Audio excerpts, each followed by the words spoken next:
Make a run to the video store and ready the VCR. We're cinematically dissecting our childhood. It's time for the popcorn effect.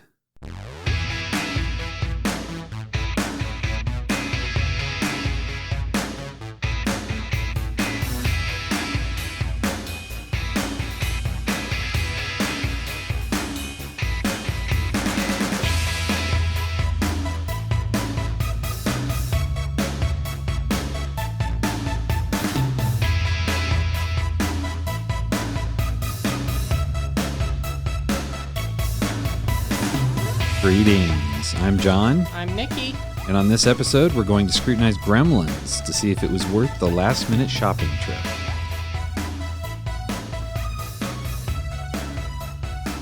So, Nicki, can you give us the box office rundown on Gremlins this week? Oh, I betcha I could. Gremlin has a runtime of 1 hour and 46 minutes, which I feel is, typically the movies we watch are about an hour 30-ish. So this was a little bit longer, which I don't know why. I always feel like Gremlins is like the short movie, but it's really not. Yeah, I think it's just an easy, quick watch. That's why. I think it's because it's fun. It keeps you entertained. Anyway, Gremlins is rated PG, which stirred up a lot of controversy. Most parents took their children to this film thinking it was like a cute little fuzzy movie. And it's not. No. But it is. There's some harsh moments in this. Okay. So anyway, Gremlins is starring Zach Galligan, Phoebe Cates, Howie Mandel as Gizmo, Corey Feldman, and Judge Reinhold, amongst others. Oh, yeah. A lot of the 80s actors are in this movie. Yes. Film was written by Chris Columbus, which I did not know until we rewatched it. I was surprised by that. Most younger kids are probably going to know Chris Columbus as, just the director of the first two Harry Potter films. Yeah. And then he also did Mrs. Doubtfire. And he did Home Alone. Yeah. So he's done a lot of stuff. Yeah, he's the background director for our childhoods, I think. I think he had a hand in a lot of 80s movies. Yeah. So this movie was directed by Joe Dante. Yep. Who went on to direct the second Gremlins. Yes, luckily. I didn't look up what else he directed. He's done some other things. I can't think of any specifics right now, but he's done some good stuff. Okay. He really has. Gremlins has always been that background movie since I was a kid. As a kid, you don't give a what a budget for a movie was or how much it grossed at the box office. Yeah. So to get to those numbers, Gremlins was made for $11 million, which apparently at the time was over budget and expensive for that movie. So how much was it over budget? What were they shooting for? I didn't find that. All I found was that Steven Spielberg was complaining it was over budget when they were filming. Now, later on, I'm guessing Steven Spielberg went back on his complaining about being over budget when the movie grossed $158 million. Wow, that's quite the turnaround there. Yes. So its opening weekend sales were $12.5 million. So it made back its budget and then some opening weekend alone. Yeah. Internationally, I'm sorry, I misspoke earlier. Internationally, it made $148 million with its initial run in the theaters, but it has since been re-released theatrically. So now it sits at $212 million. That's just box office. That's not DVD sales, rentals, anything like that. Wow. So this movie it did well. Yes, it did really well. This was not one of those stories where it's it wasn't appreciated at its time. No, it was definitely appreciated. It was definitely. Okay. And here's something surprising. It released June 8th, 1984, but only peaked at number 2. Okay. I always write down what other movies were at the box office that week, what opened that week. I don't think we've had a theater packed with so many blockbusters before. This is crazy. Okay, the reason Gremlins peaked at number 2 is because it opened against Ghostbusters. Wow. Other opening movies that weekend. Okay, are you ready for this? Okay, so not only did it open Ghostbusters, that's a big one. Against Ghostbusters, we had Top Secret with Val Kilmer. Oh, yeah. That's one of the classics of all time. I don't think I've ever seen that movie. Oh, it's wonderful. I was like, what the hell is that? Okay, but this doesn't stop there, okay? Okay. The three that opened that weekend were Top Secret, Ghostbusters, and Gremlins. These other ones were already in the middle of their runs, but they were still there. Yeah. Indiana Jones and the Temple of Doom, Star Trek 3, The Search for Spock, Romancing the Stone, Police Academy. God, what an 80s time. Once Upon a Time in America, 16 Candles, and Footloose. Wow, that's a good time. That's when you just go to the theater and stay there all day. This is why I went to the theater all the time as a kid. On a Saturday? Can you imagine? You just bounce from one to the next. Oh, yeah. That's amazing. Yeah. So critics' reviews on this were interesting in the fact that they were mostly positive, which I don't always find for our movies. Yeah. The main complaints obviously were this was billed as a fuzzy, cute kids movie, and it's rated as such, but is not that. Well, and see, I would say that's debatable. Yes, and we will get into that. Yes. So critics' reviews on this, I think this is probably the most negative one I could find. There was a really negative one from TV Guide, but it was behind a paywall, so I couldn't get to it. Yeah, so I was like, screw them. Vincent Cranby from the New York Times said it's quote-unquote kiddie gore. Kitty gore. Yes. Gremlins is far more interested in showing off its knowledge of movie lore and making random jokes than in providing consistent entertainment. Okay, I disagree with you, Vincent Cranby, but whatever. Teach their own. Richard Corliss from Time Magazine said, this is what superior popular movie making is all about. There we Using go. high technology and cheerful bonkers creativity to reach and elevate the lowest common denominator, a one-film movie festival that is blessedly its own unique self. Wow. And then Tom Huddleston from Time Out London said, a jangling, lunatic sugar rush of a movie in love with everything it satirizes and bursting at the seams with psychotic energy. I love these reviews because I feel like they're spot on. Spot on, yes. All right. So that gives us our box office details. Nice. Well, very good. Yeah. So I'd like to make a disclaimer first real quick. So we are going to be scrutinizing this film, and that means spoilers. Yeah, indeed. So if you haven't already seen the film, perhaps scurry back under the rock that you've been residing under for the past 36 years so that we can get into it. Yeah, I mean, if you haven't seen Gremlins in 36 years, sorry, but not sorry. You need to have seen it by now. And there's something wrong with you. Yeah, maybe pause this and go watch it and then come back. Exactly. Yes. You must see it. Treat yourself. Yes. The synopsis for the actual movie is a boy inadvertently breaks 3 important rules concerning his new pet and unleashes a horde of malevolently mischievous monsters on a small town in Christmas. So it's a cautionary pet owner's tale. It should just be a boy is irresponsible with his pet. A lot of people die. That's the synopsis. But that's the question, though. Do they actually die? So there's a lot of kind of non-deaths in this movie. I mean, that's true. That can be, they're never confirm this person died. They could very well have no deaths in this entire movie. That's true. Because, we'll have to get into this because I thought Mrs. Deagle was dead. And I learned at the end of the movie, she's not. Oh, really? Yeah. We'll get into it. Okay. Okay. All right. I'm curious. I'm curious to see where this goes. All right. So this movie came out in 1984. Yep. How old were you when it came out? I was 5. You were 5. I was 6. Mm-hmm. Like I said, there was a lot of controversy when this movie released because it was billed as a children's film and there were horrible little monsters, maybe not killing people in this, certainly wreaking havoc and destroying the town. Yes. So a lot of parents were upset because it was rated PG, because it was marketed to kids, because there was clearly some toy marketing involved. What's interesting about this, I was 6 when this movie came out. I watched it. This movie scared the shit out of me at certain points, but I loved it. Same here. I was scared and fascinated by it. Yes.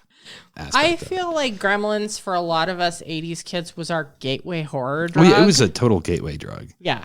Oh, yeah, and I loved it. Because, it got us interested in horror, but also... It was accessible. Yes. It was accessible violence, and it was violent. Yeah. I remember, there was those certain moments. We talked about the microwave scene and the blender scene. Well, and their little pupil pods. Oh, yeah. Oh, those are so gross. They're gross. They're even nasty. to this day, I'm like, ugh. And the noise, like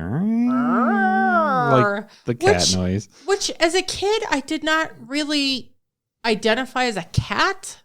Which now I'm like, well, that's clearly a cat. Yeah, howling. That's exactly what that noise is, and they just distort it a little bit. But as a kid, I had no idea that's what that noise was.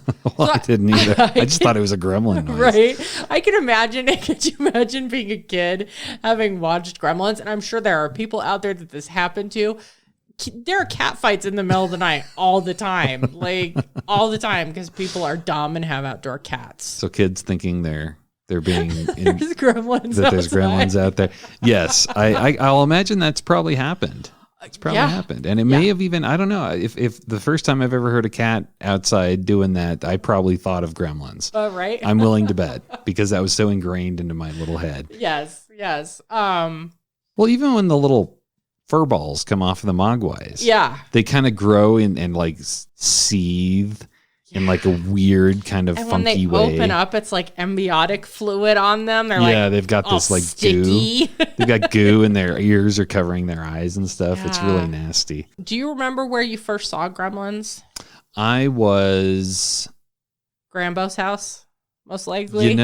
This one I did not see at Grambo's. This one was actually in Virginia. Like at the theater or like on in the rental? Theater. Really? I saw it in the theater, yeah. See, I think this was a rental for me. I don't remember going to the movies a whole lot, like actually going to the movies. We watched a lot of movies, but it was generally rentals. Yeah. But like my memory of seeing it in the theater was both terror and joy. Right. Because the thing that this movie does so well is it balances really kind of goofy humor with just dread and horror elements. Yeah. And like then suspense. You've got that like backdrop. I've seen it described as the Rockwellian town, this really picturesque hometown environment. Mm-hmm. And you've got these psychotic little green monsters running around just destroying the place. Yeah. And this was one of the first of those that it was that it walked that fine line of goofy and horrific at the same time. I wish we could find more like that. And I think it's hard to, because there's so many distinct lines between the rating now.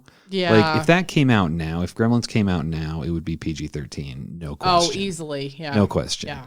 And, I know this think sparked Gremlins a lot of debates with that. Part of the reason why PG-13 became a thing. It was, yeah. I know Gremlins comes up a lot in that conversation. Yeah. And I mean, rightfully so.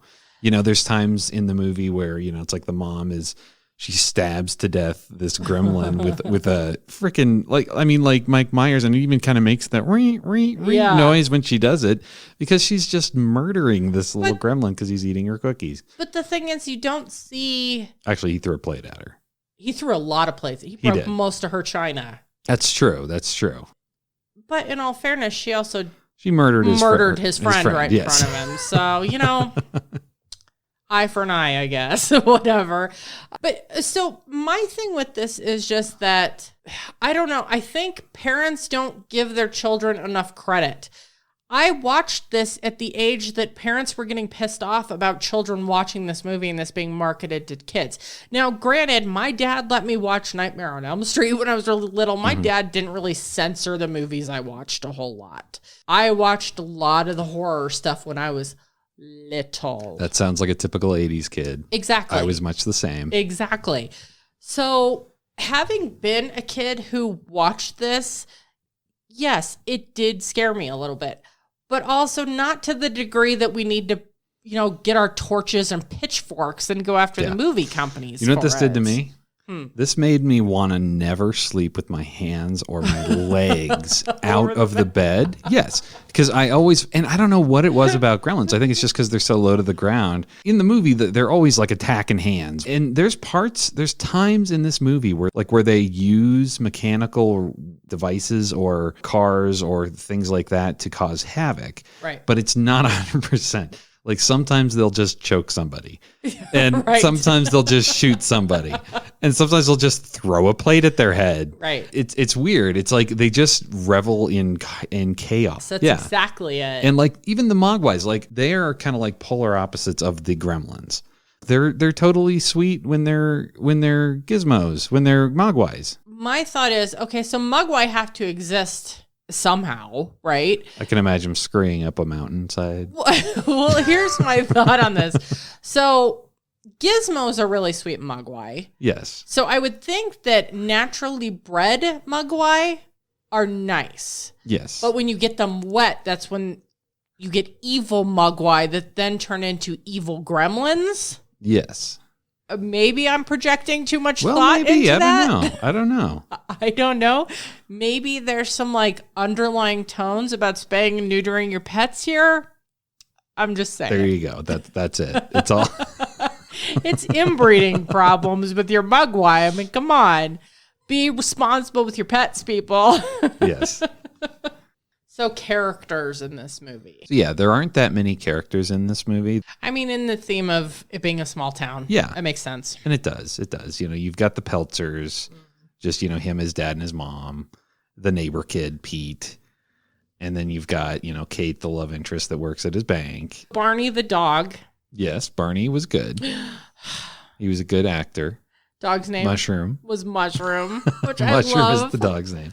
He kind of looks like a mushroom. He's got the mushroom hairdo, or his head's kind of like mushroom shaped. So he's what John and I call scruffy doodle dogs. Scruffy doodle, totally. We are very much to the max. People who like to have dogs that are mutts, that are shelter dogs that look like we had the first dog we ever had, and he wasn't a shelter dog, but the first dog we ever had was a wire-haired dachshund named Oscar, who we unfortunately lost this year at the age of 16. He was a good boy. We miss him terribly, but he was what we called a hobo dog because he was so scruffy and he looked like he was just waiting to get his little knapsack and jump a train on the rails. Just like he was a hobo dog. Yeah. And we call them scruffy doodles because of that. Little dogs that look like they run the streets. Yep. But they're sweet, awesome, loyal little companions. They could jump a boxcar with you any day. Any day. And they'll sing along with the harmonica. Oscar, that's what I was just about to say, Oscar. Well, he had a love-hate relationship with the harmonica. We'd play it, and he would howl. So we didn't do it very often because we realized it was probably hurting his ears.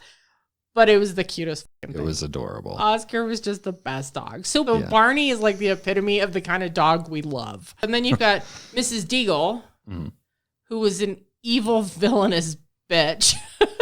She was a bank person? What was she? Yeah, we were trying to figure this out. She's like a out. landlord or something? She's definitely somebody who handles money because they're always telling the bank to talk to Mrs. Deagle. Right. So I don't know if Mrs. Deagle owns the bank. Yeah. They never really say what she does. No, they don't go into much detail as to what Mrs. Deagle is, other than the fact that she's a dog hater. Yes, she is a dog hater. She hates Barney exclusively. She wants to kill him slowly. Yeah.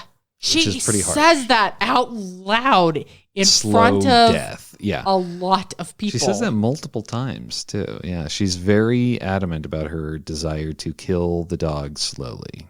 But what's funny, okay, so when we rewatch this, so the first time we see Mrs. Deagle, she's stomping down the main street there, holding the head of a ceramic snowman. Yeah. And some rando citizen stops her and says, "Good morning, Mrs. Deagle." And she just looks at him with this scowl on her face. She says, "What's so good about it?" And I was like, I relate to Mrs. Deagle.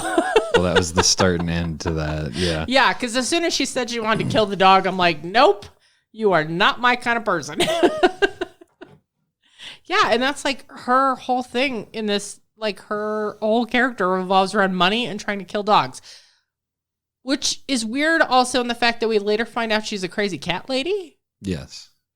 And so she likes cats but hates dogs. And if you look at her mansion, she kind of looks like a hoarder. Yes, a bit. She's like a old money person. You could tell she's got like her picture of her. She's an old crone. Yes, she's an old crone that has just inherited a lot of money. Who doesn't like stairs? She's got a little electric chair for it. Yes. Her heart. And then you've also got Judge Reinhold in this, who is like... To me, he seemed like he just kind of fizzled out. Like, he was the heel that never developed. Yeah, I wrote him down as having Big Brother / 80s business guy energy. Yeah. Like he teases Billy like a big brother would. Yeah, he does. Like there's not a whole lot of malice behind it. He even says, Billy, you got to get your shit together, man. Like I'm going to be president of the bank in 2 years and you're still... And this came off as a criticism, but I'm like, is it? He says... He's trying to help him out. You're ultimately. practically taking care of your entire family. Yeah? Why is that a bad thing? Well, Billy's trying to take care of his parents who, I mean, I get that his dad, like, is a failed inventor. And Billy's kind of footing the bill for his dad's dreams. I get that. But it also seemed kind of harsh. Yeah. But also, like you said, he was trying to help him. He was trying to help him. And the thing about Gerald is... Yes. He's definitely like, because he comes in and he's like, he's that way towards Billy. Right. Very kind of like, I'm going to tell you, you're acting like a schmuck. He was like, you were almost going to be in the unemployment line. Right. So he's being kind of like giving him criticism, but not very constructive. Right. And then he just basically shows that he's the heel. He's the guy that like, he's going to hit on Kate. The love interest. He's going to, he's going to talk about, why don't you come see my stuff? Because I'm all about my stuff, my materialism. Well, and what I thought was so funny about that scene, that his whole like spiel to try and get her to come over is, I have cable. Yeah. Big selling point for cable. So early 80s. Like, yes. He might as well just said, I have MTV. Yeah. But what's weird is like they set him up to be this rival. Yes. Of Billy. And then like he's the rival at work. Right. He's the suck up at work. He's also into Kate and all this stuff. And then he doesn't even have anything bad happen to him from the Gremlins. No, and actually, I think the scene where he tells her he has cable, I think that's the last time we even see him in the movie. That's like one of the few times we see him. We see him like kind of going, oh, this Billy Peltzer guy, like in the bank once. And then he just kind of criticizes him, and then that's it. Yeah, I think then he just goes away. What, 2 scenes? So I'm almost wondering if there was maybe something cut. I would think so. And he was a primo actor for that type of stuff in the 80s, so I think he would have had a bigger role. I would think normally. so. I would think so. I almost wonder if he had some stuff cut. Yeah. Yeah. Some of the other fill-in cast here is the 2 cops. Yeah. It's so weird when we rewatched this. What was it? Last year when we rewatched it, we're like, that's Mike from Breaking Bad. And he's so young and just kind of like dopey and... Well, and what's funny about these 2 cops is they're drunk. Yeah, they're wasted. Drunk at the station. When they get a phone call about Murray and June, what were their names? The Futtermans. The Futtermans, Billy's neighbors, if you don't already know that. When they get a phone call about the Futtermans having some freak accident at their house. With the snowplow. And Mr. Futterman has been telling everybody all along about Gremlins, and everybody's like, okay, Mr. Alcoholic, whatever. Well, he is kind of an alcoholic. He is an alcoholic. He's a bit of a racist, too. A bit of foreigners. He doesn't like foreign cars. Foreign cars or foreign TVs. Or foreign TVs, because it's darn foreigners. Yeah, which is typical kind of 80s. At least he doesn't come out and say, like, very racist things. He's just talking about foreign parts and foreign cars. Yeah, back to the cops. They get the call that there's been an accident at the Futtermans. At the Futtermans' house. Sorry, I forgot their name. Both the sheriff and his deputy are both drunk, and then they're arguing over who's going to drive. Yeah.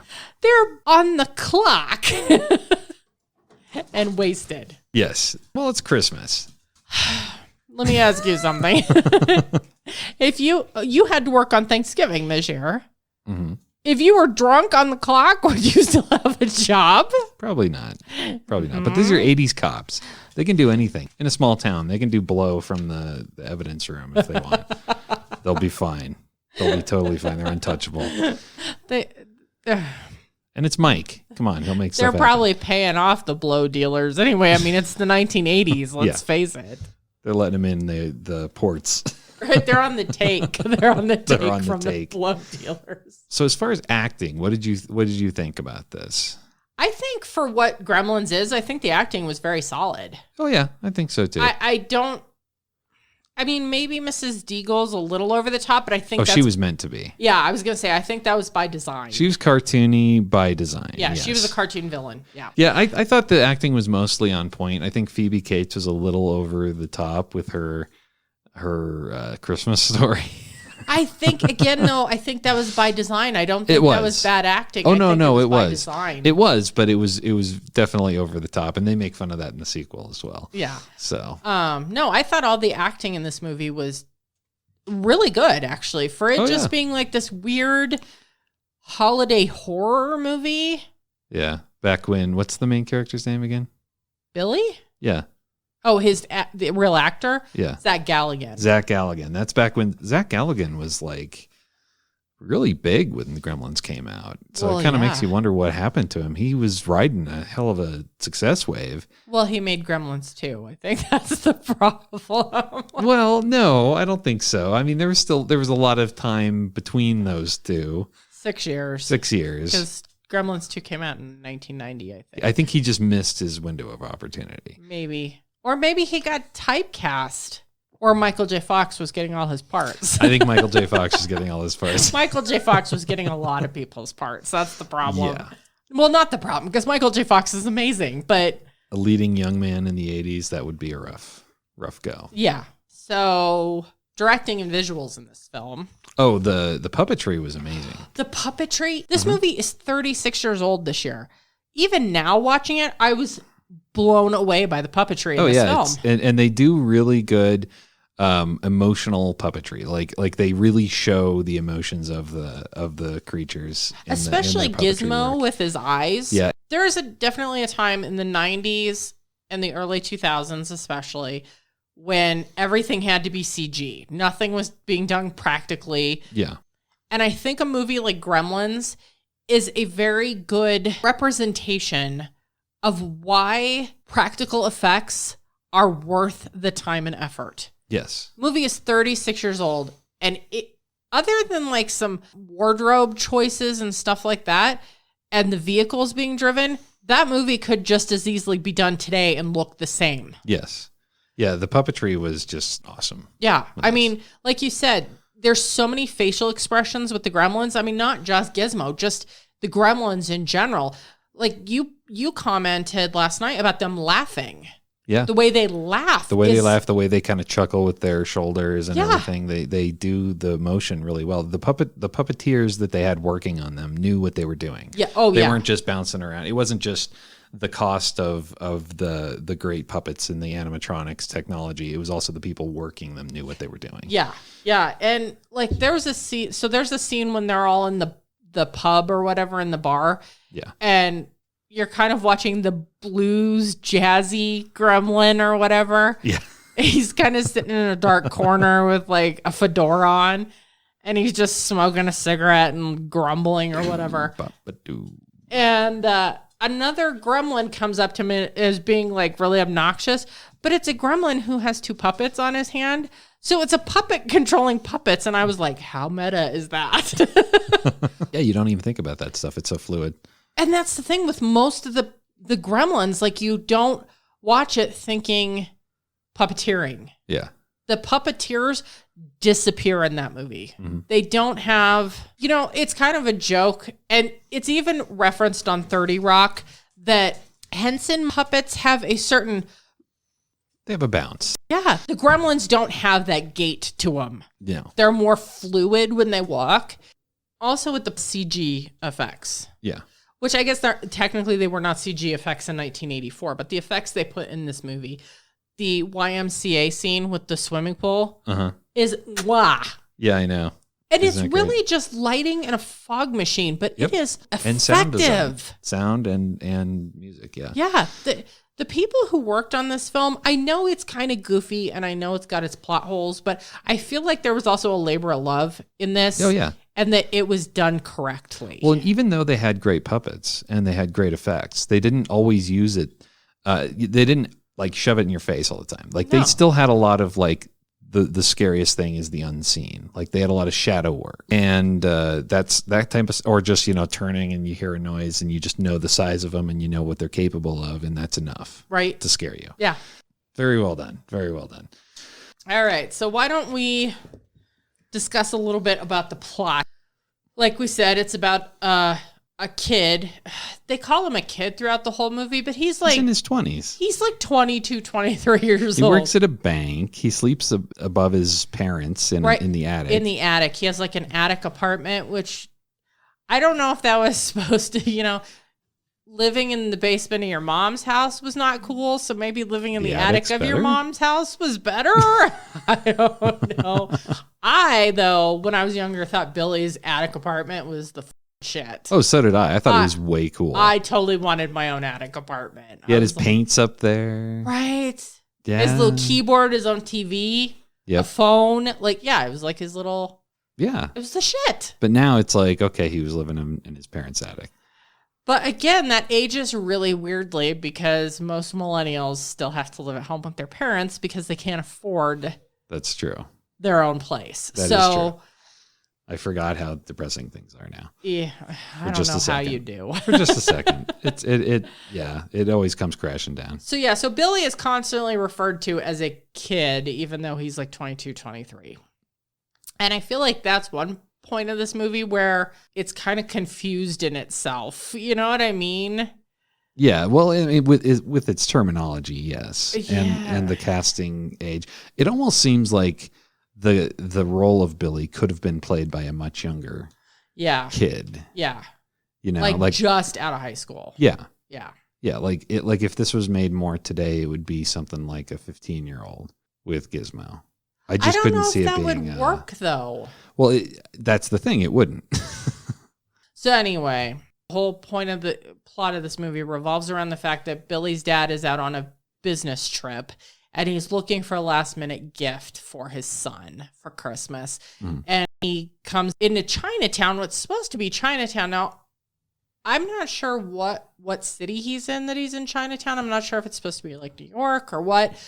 But it looks like the slums. And I was like... It's total slums. Okay, there's some racist undertone bullshit going on here. Which, 80s movie, not surprising. Yeah. And as far as like the cleanliness of it and stuff, I've never been to Chinatown, so I really don't know. And especially in the 80s, I have no idea. But this was like fires and trash cans. And yes. Yes, it was very slummy. It was very slummy. And, it was very otherworldly too. Yeah. Like they made it look very otherworldly. It was kind of like walking into the bar in Star Wars where everything was just different. Very dark. Nobody understood you and everything was just a different thing. Yeah. So the dad is like a traveling salesman, and we'll get into exactly what he does if you don't already know. So he's trying to peddle his wares, and this kid takes him to his grandfather's store, and while he's there, the store is really like Asian Emporium, I guess. Yeah. For lack of a better way to... There's old Asian like chess sets. There's like dragon sculptures. There's all sorts of like antiques. Yeah. And so he's looking for a gift for his kid, and that's when he comes across the Mogwai. And the elderly shop owner says the Mogwai's not for sale, period.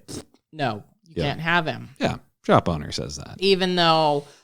the dad is like, I'll give you $200 for him. And he's like, no. I like how he makes a big deal out of that. Like, now that's $200. Right? That's $200. And the kid does the fucking thing possible. He says, wait outside for me. And he brings the Mogwai out, gives it to the dad. And the dad even says, are you sure your grandfather's going to be okay with this? And he's like, he's crazy. He's old. He's crazy. We need the money. And he's like, do you want the Mogwai or not? Don't ask questions. And the guy's like, fine, whatever. Hands over the money and leaves. And I'm like, that's some lowbrow shit. You just stole an old man's, what you think is a pet. Yeah. Yeah. He basically stole it. You motherfucker. And just because his grandson was like just a piece of crap that, sorry, I'm being a little editorial here. Dollars to donuts. That grandfather didn't. Rate. What? That's a good rate. Dollars to donuts. Dollars to donuts. That grandfather didn't see a dime of that fucking money. Oh, no. No. That kid pocketed that shit and said, Mogwai must have run away. I don't know where he went, grandfather. Yeah, he was definitely not digging the whole, old Asian scene, the little kid. He was much more with the modern scene. Well, and especially because when we're first introduced to the Mogwai, he's singing in his little cage. He's doing his little Mogwai song. And if you've seen the movie, you know exactly what little song I'm talking about. It's fucking adorable. The kid is so indifferent and so over it. He's just like, yeah, he does that sometimes. Like, he doesn't even care. Yeah, and it's like, this is a creature that's singing. This is a magical, mystical creature, and it's awesome and it's beautiful. And the kid's just like, I don't care. Yeah. Just give me $200 so I can go play Atari. That's $200. That's $200. So that's basically the premise. Like, the dad brings home the Mogwai, gives it to the kid, whatever. This is so stupid, especially given the fact how many times we have seen this movie. The dad is an inventor. And so a little side note here. The dad's an inventor, but he invents things that don't work, that are terrible, that are just horrible. Well, he makes little boxed things. The bathroom buddy. That's the main one. That's always it. Bathroom buddy comes up all the time. The bathroom buddy. Yep. But the stupid thing that I did not catch in all the years I've watched this movie and all the times I've watched this movie, when he gives Billy the Mogwai, Billy says, "What's his name?" And he said, "Well, it's Mogwai, but I've been calling him Gizmo." It did not fucking dawn on me that he's an inventor. Yeah. Gizmo, hello. That did not click for me until we watched that movie today. That really? I was like, oh my God. I thought Gizmo was just a cute name. And I think it's just another one of those like weird instances where your kid brain just holds onto that information in the same way, regardless of if you've grown as an adult. And then at some point your adult brain kicks in and goes, holy shit, that's what that means? Yep. So yeah, this guy, he's an inventor, but his inventions never work. No. And he shows the bathroom buddy, he's always tinkering with it and trying to improve the bathroom buddy. And he adds a razor for shaving. Yes. Shaving your face. And if you've seen the movie, you know how clunky the bathroom buddy is. Like, it's basically a brick. It looks like a brick. Yeah. I don't know how in the hell I wouldn't shave with a brick. How you would shave with that thing. No. Yeah, bathroom buddy, not viable. It's not ergonomic. Yes, at all. Although in the movie, it's not supposed to be viable, really. No, it's shown to be, and they have like it's this Peltzer, the Peltzer this, the Peltzer that, Peltzer's bathroom buddy. Yeah. He's even when the Mogwais start multiplying, he's thinking, oh, the Peltzer pet. And he's always looking for his $1 million idea. Yes. And he's made a lot of little inventions that they use throughout the house. None of them work. And they always have this like noise that they make, this little like, and then they just break down in horrible fashions. But the orange juice machine. Yeah. How much orange juice was that thing holding? Like, it sprayed. It was a fountain just everywhere. And I'm like, why is Billy even like juicing any more oranges if there's that much in the machine? And you can tell the family's just humoring him, but they know it doesn't work. Right. Well, especially because the mom makes a comment. She says, Dad's machines always work for a few weeks and then they just, And then she trails off. So the whole shenanigans of this just really starts out as Brand Peltzer, who's the dad, getting Billy this new pet. Yeah. Within the first few hours of Billy having this pet, he exposes him to bright light 3 or 4 times. Mm-hmm. One of the times he blinds him with a mirror, which is basically bright light to Gizmo. Gizmo falls off the desk into a trash can and injures himself enough that Billy has to put a bandage on him. I'm like, already? Oh, yeah. Dude, you are not responsible enough for that pet. What the hell is wrong with you? Within 24 hours. The moral of the story is don't impulse buy a pet for your kid. Or anybody. Ever. It's the ultimate buyer's beware guide. Yes. Which brings me to the dog. Which this is a weird thing, and I love it as a dog person. The dog goes everywhere with these people. Even to work at the bank. Oh, yeah. Tie it up underneath, He's able to hang out with Billy at the bank. Like, that's dream job. He's like the coolest dog. Yeah, he's just like always with you. But Billy seemed to take okay care of the dog. Yeah. But also that could be because that's maybe I don't know. They don't tell you how old Barney is, but maybe it's just partially because Barney was like his childhood pet. Yeah. And it was more his parents taking care of Barney. Yeah. That Barney was well adjusted and did not become a little demon monster. So Billy, not surprisingly, bad pet owner, gets Gizmo wet. Yeah.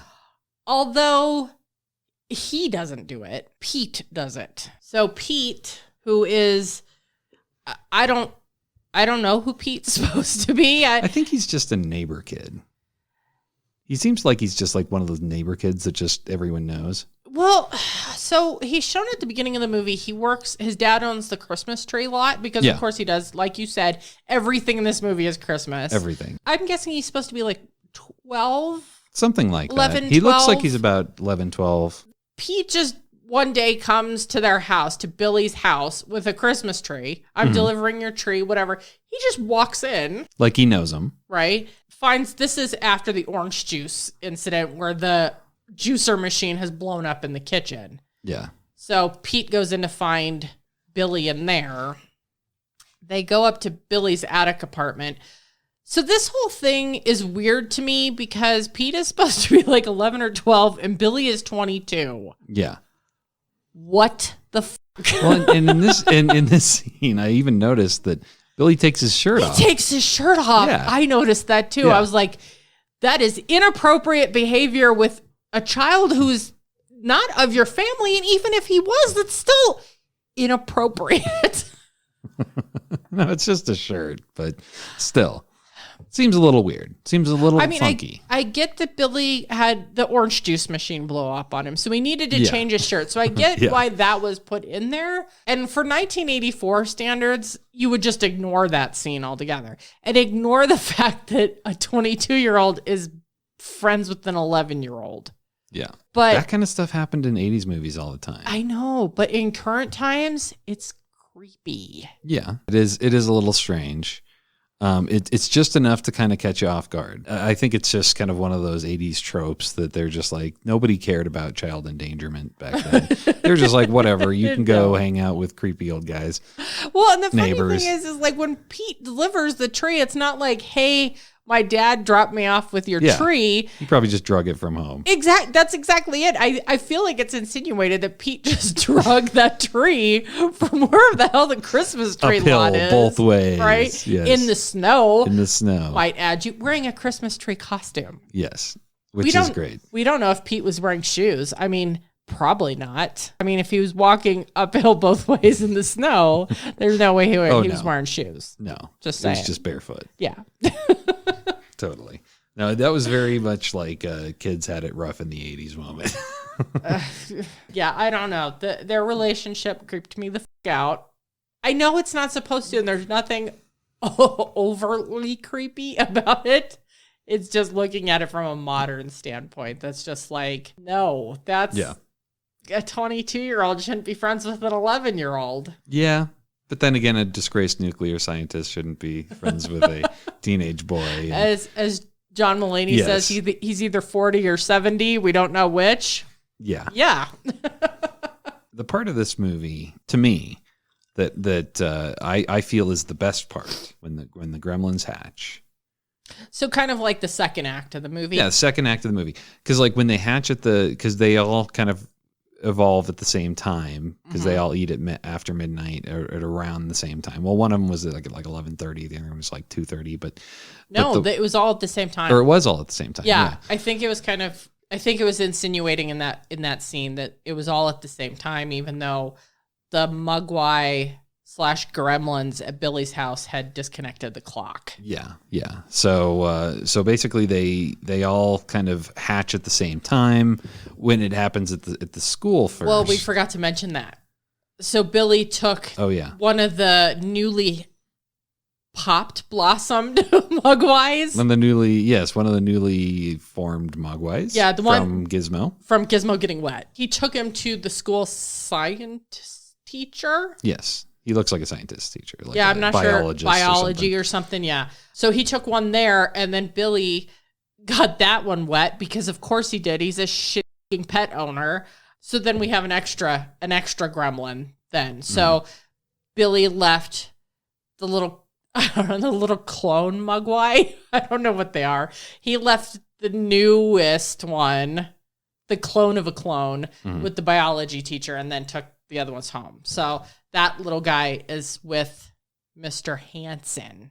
Mr. Hansen. Okay.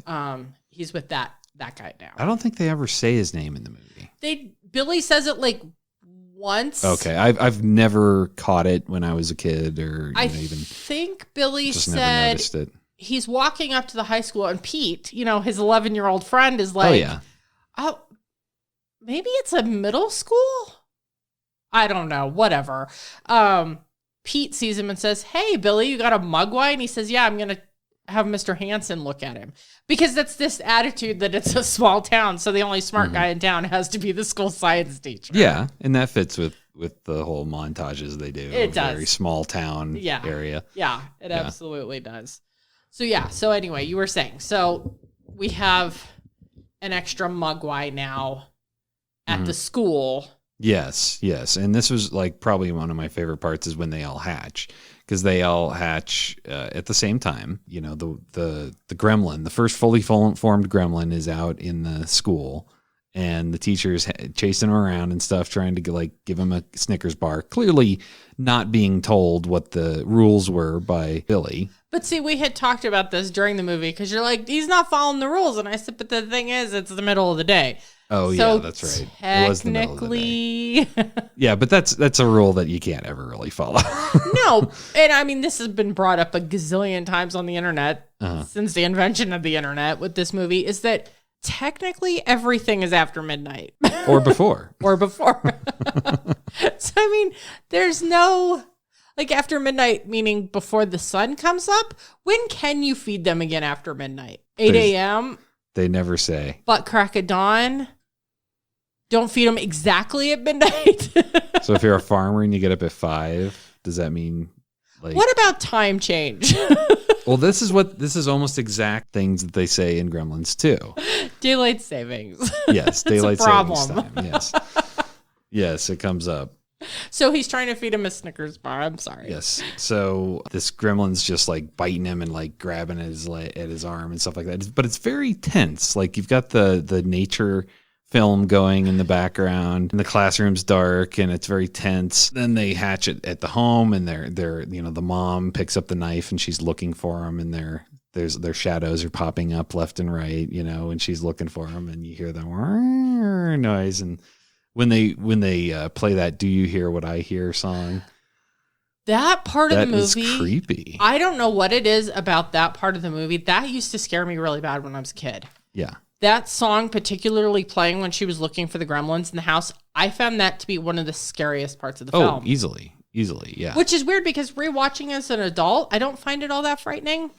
But as a kid, that was so unsettling for me. I still feel that it's very unsettling. It is. I mean, it definitely is, because she doesn't know. All she knows is they've popped out. Yeah. Well, I guess at that point, Billy had called and said, "Get out of the house." They hatched. And then they cut the phone lines, because of course they did. Yes. Because they're gremlins and that's what they do. Here's my problem with this movie. What's funny is if you just watch this movie for entertainment value, entertaining as hell. But when you start watching Gremlins to scrutinize it, this movie kind of has plot holes you could drive a It's got plot through. holes left and right. Gremlins are too sentient to be pets. Yes. As I was watching, I was making notes of, okay, they like to play video games, they watch TV, they can play the piano, they can drive a tractor, they can shoot guns, they can run film projectors. Yep. They smoke. They dance. They love to drink and eat. They're alcoholics, pretty much all of them. Just making that a pet is crazy to me. Yeah. It's just so funny. Yeah. But the rules of the Gremlins definitely fall apart under scrutiny in this film. Yes, very much so. Because as you pointed out, wouldn't snow turn a gremlin? Yeah. To making they're walking in snow left more and gremlin right. babies? What did the filmmakers think snow is made out of? And they're walking in puddles and stuff. And I mean, it's they got to drink. Well, and here is my thought too. Okay, so at one point after they hatch, they attack the mom. They attack the teacher, which we were having a discussion on this. I always assumed the teacher was dead.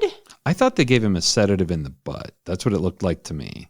So I don't know. I think that's that weird gray area with this movie that you never really actually see anybody necessarily die. No, yeah. But I always assumed he was dead. Like, I just assumed people were getting their hands, like, destroyed by these gremlins, like, whenever, like, in the mailbox. Yeah. And, like, I always figured, he's biting his hand. He's, like, ripping out fingers and all this. Like, I always just pictured the worst case scenario going in there. But, like, he really comes it's out presented. With a stub. Yeah, like, really it's presented as that in some way. But there's kind of like a wink that it could be that, but it's not really. Yeah, it's weird because there again with and I don't know, maybe I was just a little bit more morbid as a child. I mean, I'm definitely a morbid adult, so would not be surprised. And the gremlins died horrible deaths. Well, not even the gremlins, like the guy who stuck his hand in the mailbox. I assumed he died too. Yeah, me too. There's nothing to indicate that rewatching it. I think as a kid, I just thought they all died. That's what I thought. Yeah, me too. But rewatching it, I'm like you said, he was probably just losing digits or the gremlin was chewing on him or whatever. Or he might come out with a stump, but... No, well, there's nothing to even indicate that the gremlin, like, even did something violent to even his bit hand. him. It was just holding him, basically. Right. Yeah, they play both sides. They do. It's interesting. Yeah. And let you fill it in as you see fit. Yes. Which is really cool about the movie. But most of the plot hole problems are directly related to the rules with the gremlins. Mm-hmm. About not feeding them after midnight, no bright light, and not getting them wet. So the wet thing is obviously an issue with snow. They're drinking beer. What? They're getting beer all over each other. They're spilling beer all over themselves. Like beer's not water.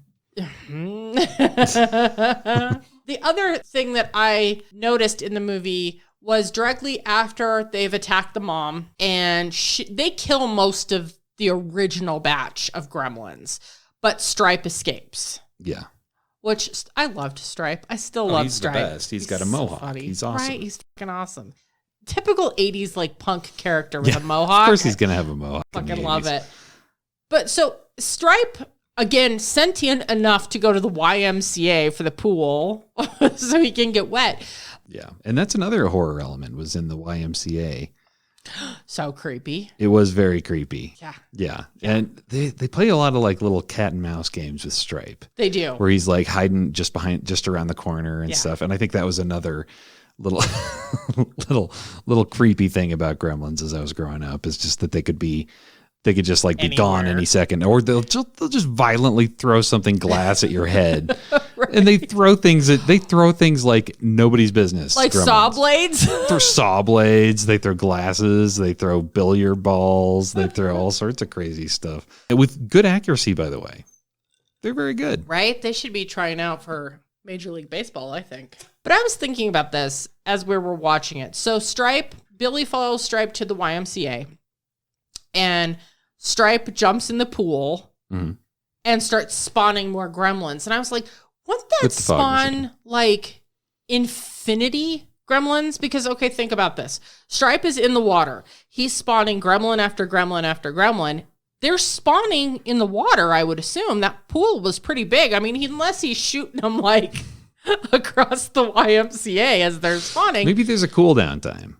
Oh, maybe. There's probably a cooldown time. I'm sure there's a cooldown. I was going to say, if they're spawning in the water, wouldn't they then just spawn more and then those spawns would spawn more? Yes. Do you see what I'm saying? It would be like infinity gremlins. Well, it could be if they stayed in there, but he just made enough to fill a theater because he just wanted some friends to. He just wanted to watch a movie with some friends. Yes, he did. He wanted to have a private screening of Snow White. Yeah. It was his birthday. Yeah, it was. I mean, really, think about it. It was Stripe's birthday. It was the day he became a gremlin. It's true. It was like Stripe's bar mitzvah. Yeah, it was his coming out party. He was like his ready quinceañera? Yes, his quinceañera. Oh, little Stripe. And he had to create his own friends. That makes me kind of sad for him.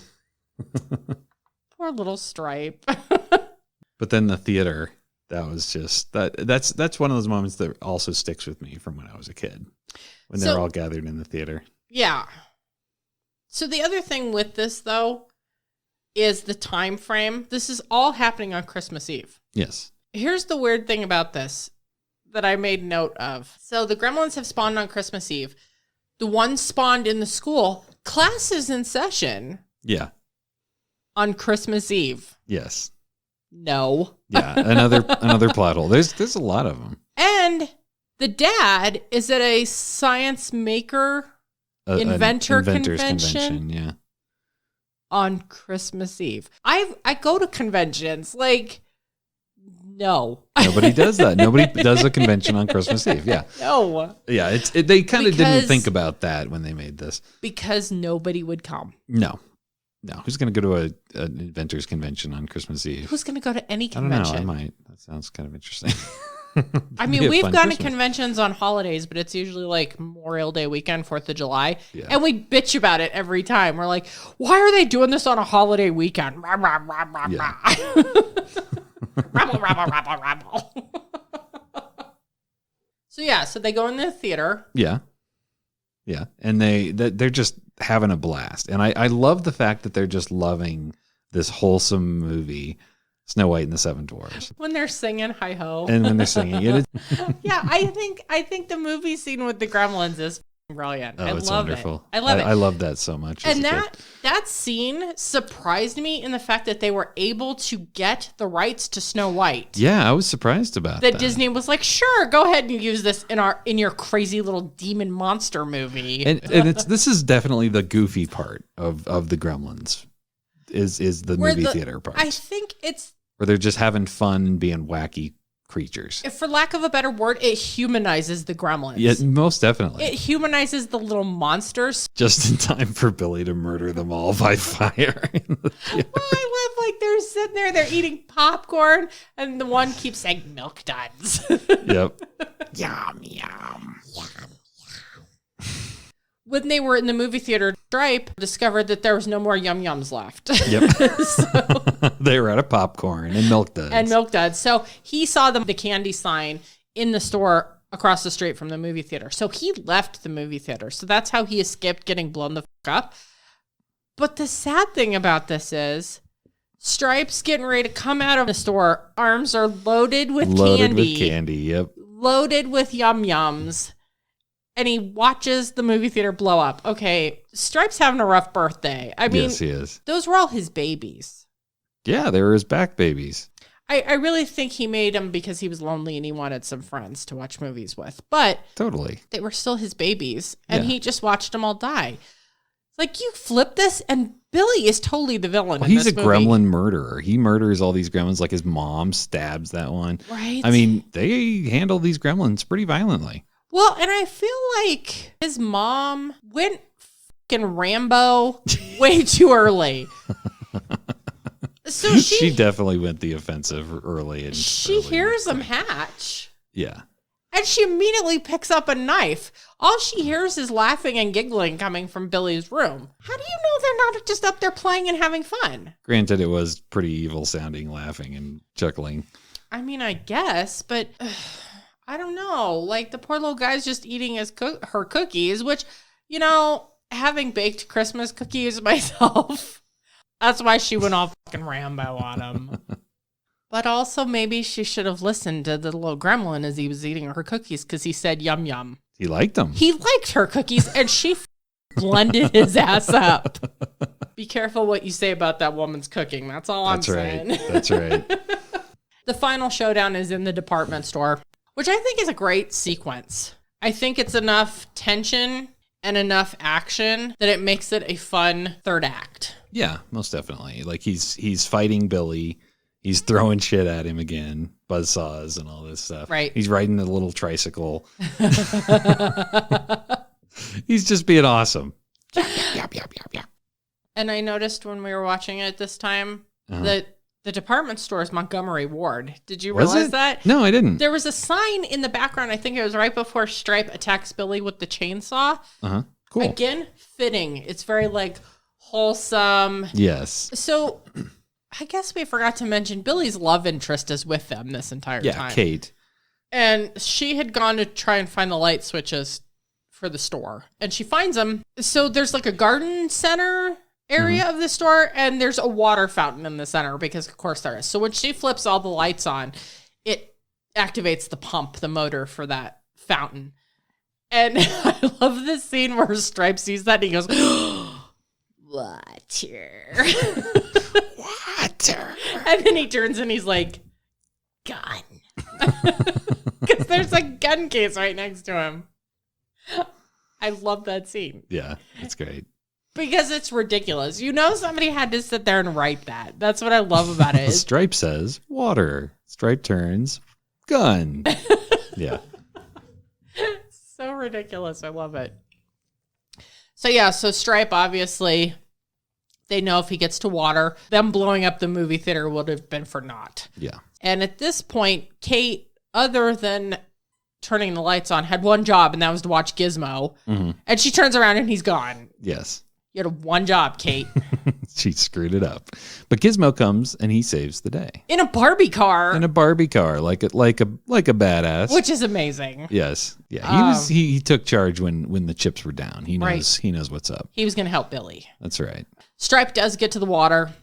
I feel like this is a weird time skip part of the movie where it just got to be dark. And now all of a sudden the sun's coming up. Well, I don't know. I think that it does kind of make sense that they were like fighting all night. Yeah, well, I mean, it had to be for them to kill Stripe with the sunlight. Yeah. So, I mean, I guess that makes sense. But I think they could have done the time shift a little differently. They could have shown it more. Even in montage mode, which, you know, all 80s movies are notorious, right? But Gremlins could have had a small montage. They just started showing that all of a sudden they were, like, the cracks in the blinds and stuff were letting light in and all that stuff, So Stripe, obviously, gets to water, starts to have back babies bubbling. Gizmo pulls the shades and lets all the sunlight in and kills him. That scene where Stripe is dying, he's like he's disintegrating. And he's melting.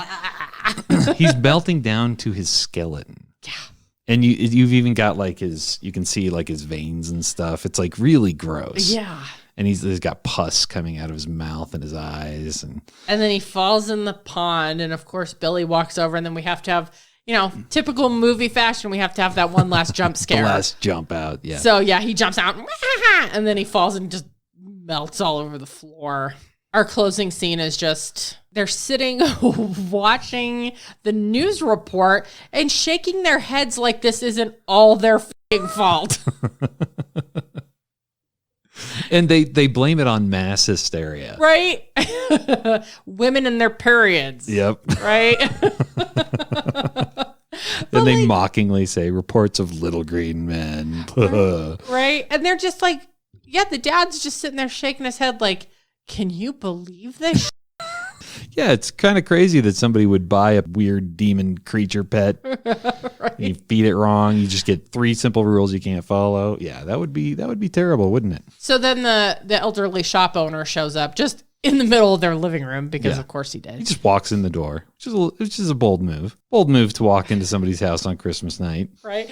The elderly shop owner takes Gizmo back and says maybe one day. Them. Yeah, maybe one day Billy will be ready. But until then, no. And apparently Billy gets ready because he's got him in Gremlins too. Spoiler. See, and we need to watch that again because I don't remember how Billy gets Gizmo back. I don't think they ever say. He just starts out with Gizmo.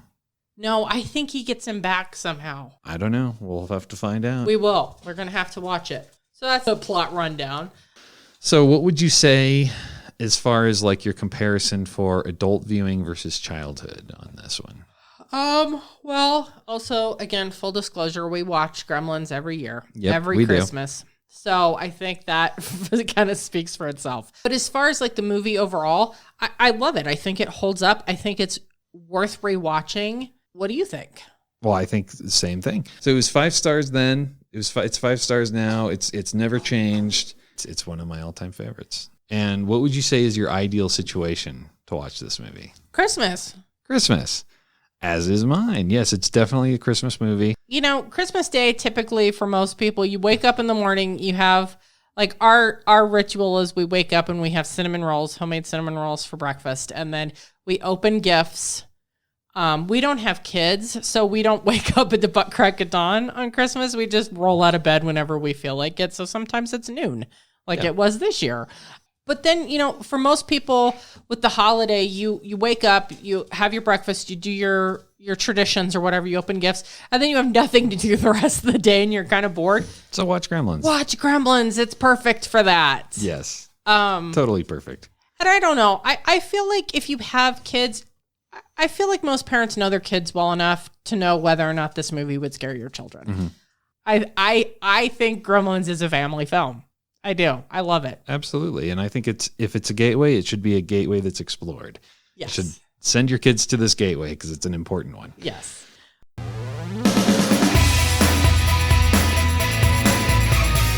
So that concludes our dissection of Gremlins. Thank you for joining us. If you'd like to hear more, please consider leaving us a review wherever you listen to the show and tune in next time. Meanwhile, you can check us out on Twitter, where we are @thepopcorneffect. We also have a website, www.thepopcorneffectpodcast.com. Or if you'd like to get in touch with us or send us your movie recommendations, drop us a line at thepopcorneffectpodcast@gmail.com. So until next time, let's go yum yum.